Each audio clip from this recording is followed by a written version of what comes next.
আমাদের আজকের ভিডিওটি স্পন্সর করেছে বে অফ গ্যাজেট। তাদের কাছে যে কোনো ধরনের মোবাইল ফোন এবং অ্যাসেসরিজ অ্যাভেলেবল রয়েছে। তো যে কোনো কোম্পানির স্মার্টফোন খুবই সুলভ মূল্যে কিনতে ঘুরে আসতে পারেন তাদের ফেসবুক পেজ থেকে। আর আপনি আমাদের সাবস্ক্রাইবার হয়ে থাকলে পাচ্ছেন স্পেশাল ডিসকাউন্ট। তো তাদের সম্পর্কে বিস্তারিত রইল ডেসক্রিপশনে। আসসালামু আলাইকুম, কেমন আছেন সবাই? আকরাম হোসেন শোভন আছি আপনাদের সাথে।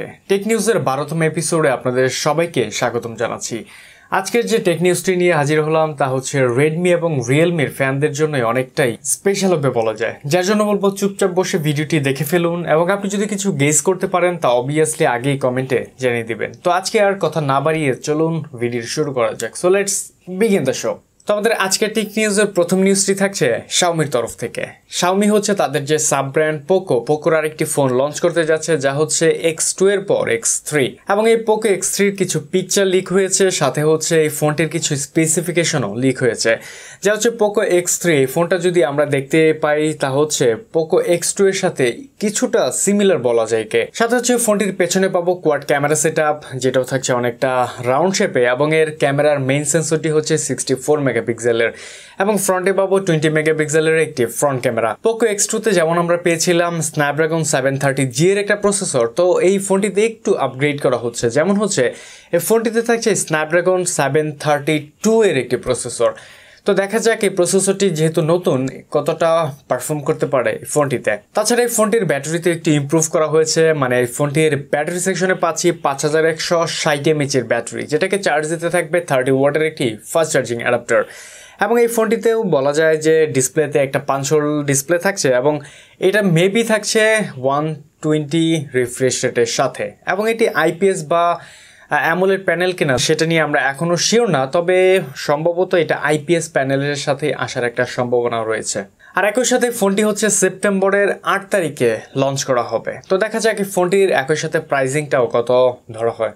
তো এবার চলে আসি রিয়েলমি ফ্যানদের কাছে। রিয়েলমি হচ্ছে 4টা ফোন লঞ্চ করতে যাচ্ছে রিসেন্টলি, যা হচ্ছে রিয়েলমি 7, রিয়েলমি 7 Pro, এবং সাথে হচ্ছে রিয়েলমি X7 Pro নামে। তো রিয়েলমি 7 Pro এই ফোনটির কিছু পিকচার এবং হচ্ছে এর স্পেসিফিকেশন কিছু লিক হয়েছে, যার মধ্যে হচ্ছে এই ফোনটিতে থাকতে যাচ্ছে 6.4 ইঞ্চির একটি সুপার অ্যামোলেড প্যানেল, এবং দেখছি এর ব্যাটারিতে ইউজ করা হয়েছে 4500 mAh এর ব্যাটারি, এবং তার চেয়ে সারপ্রাইজিং হচ্ছে এই ফোনটিতে ইউজ করা হবে 65 ওয়াটের একটি ফাস্ট চার্জিং অ্যাডাপ্টার। মানে 65 ওয়াট, সিরিয়াসলি? তবে এই ফোনটির একটা ড্রব্যাক পেয়েছি আমি, যা হচ্ছে ফোনটির প্রসেসরে থাকতে যাচ্ছে স্ন্যাপড্রাগন 720G এর একটি প্রসেসর। অবভিয়াসলি প্রসেসরে আপগ্রেড করার একটা দরকার ছিল রিয়েলমির, তাছাড়া এর স্পেসিফিকেশন অনেকটাই ভালোই বলা যায়। এবং এই রিয়েলমি 7 এবং 7 Pro এই ফোনটি লঞ্চ করা হবে হচ্ছে সেপ্টেম্বরের 3 তারিখে। তো এবার শিফট করতে চাই রিয়েলমির আরেকটা ফোনের দিকে, যা হচ্ছে রিয়েলমি X7 এর দিকে। তো এই ফোনটিতে ইউজ করা হয়েছে মিডিয়াটেকের ডায়মন্ডসিটি 800U, এই প্রসেসরটি ইউজ করা হয়েছে এই ফোনটিতে, এবং এই ফোনটিতে অ্যান্টুটু বেঞ্চমার্ক করেছে, যার রেজাল্ট ছিল 3,41,000-এর মতো, যার জন্য বলা যায় এই প্রসেসরটিতে মানে খুবই ইমপ্রেসিভ স্কোর করতে পেরেছে নিঃসন্দেহে বলা যায়। তো এই ফোনটি আসতে যাচ্ছে 5G ভেরিয়েন্টের সাথে হচ্ছে এর ব্যাটারিতে ইউজ করা হয়েছে 4300 mAh এর ব্যাটারি। তো মোটামুটি এই ছিল এই দুইটা ফোন নিয়ে আমাদের কাছে নিউজ। তো এই ফোনটি যেহেতু অনেকদিন লেটে, মানে হচ্ছে সেপ্টেম্বরের 8 তারিখে লঞ্চ করা হবে, এর মধ্যে যদি কিছু নিউজ লিক হয় তাহলে অবভিয়াসলি আপনাদের কাছে শেয়ার করব সেগুলো। তো কিছুদিন আগে দেখেছি আমরা গুগল পিক্সেল 4 লঞ্চ করা হয়েছে, যা হচ্ছে $350 মধ্যে। তো রিসেন্টলি গুগলের আরো দুইটা ফোন লঞ্চ করতে যাচ্ছে গুগলের তরফ থেকে, যা হচ্ছে গুগল 4a। এই ফোনটিকে আবার লঞ্চ করবে তারা, যা হচ্ছে এটা 5G ভেরিয়েন্ট করবে, মানে হচ্ছে সেপ্টেম্বরের 8 তারিখের মধ্যে এটা লঞ্চ করার একটা সম্ভাবনা রয়েছে। তবে এটা হচ্ছে একটা রিউমার, কতটা সত্যি হয় সেটা। তবে সেপ্টেম্বরের 30 তারিখে হচ্ছে গুগলের পিক্সেলের 5 সিরিজের ফোনটি আসতে যাচ্ছে। তো দেখা যাক এই ফোনটিতে কি কি আপগ্রেড আনে। তেমন কোনো লিকেজ নেই, তার জন্য স্পেসিফিকেশনগুলো শেয়ার করতে পারছি না আপনাদের মাঝে। ব্ল্যাকবেরির সাথে আমরা অনেকে হয়তো পরিচিত বা অনেকেই নয়। তারপর বলতে চাই ব্ল্যাকবেরি হচ্ছে তাদের ম্যানুফ্যাকচার অনেকদিন যাবতই বন্ধ রেখেছে, মানে হচ্ছে বাংলাদেশে বা ইন্ডিয়াতে তেমন একটা প্রভাব নেই ব্ল্যাকবেরির। তো ব্ল্যাকবেরি রিসেন্টলি তাদের হচ্ছে 5G ভেরিয়েন্টের একটা স্মার্টফোন লঞ্চ করতে যাচ্ছে, যে স্মার্টফোনটি হচ্ছে 5G ভেরিয়েন্ট, বাট ফোনটিতে থাকবে ফিজিক্যাল বাটন। মানে বলা যায় তাদের যে অর্ধেক হচ্ছে টাচ এবং অর্ধেক হচ্ছে বাটন সেগমেন্টে যে ফোনগুলো আসতে যাচ্ছিল মানে আসছিল সেইটারই আরেকটা ভেরিয়েন্ট লঞ্চ করতে যাচ্ছে তারা 5G ভেরিয়েন্টে। আমি জানি না আসলে ব্ল্যাকবেরি এইটা কেন করছে, তাদের বিজনেস প্ল্যানিং কি। তারপরে বলা যায় এটা হচ্ছে তারা হচ্ছে শুধুমাত্র ইউরোপে লঞ্চ করবে, তাও হচ্ছে 2021-এর দিকে। তার মানে অনেকটাই লং টাইম পরে তারা ব্যাক করছে, কিন্তু নতুন কিছু নিয়ে আসছে না তারা। তো এবার কিছু কথা বলতে চাই অপোর রেনো সিরিজটি নিয়ে।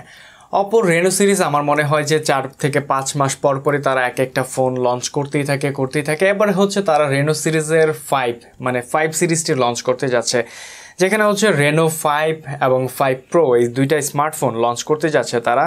তার সাথে হচ্ছে দুইটা স্মার্টফোনে ইউজ করতে যাচ্ছে স্ন্যাপড্রাগন 775G'র একটি প্রসেসর, এবং এই 5 প্রোতে ইউজ করবে হচ্ছে স্ন্যাপড্রাগন 860'র একটি প্রসেসর।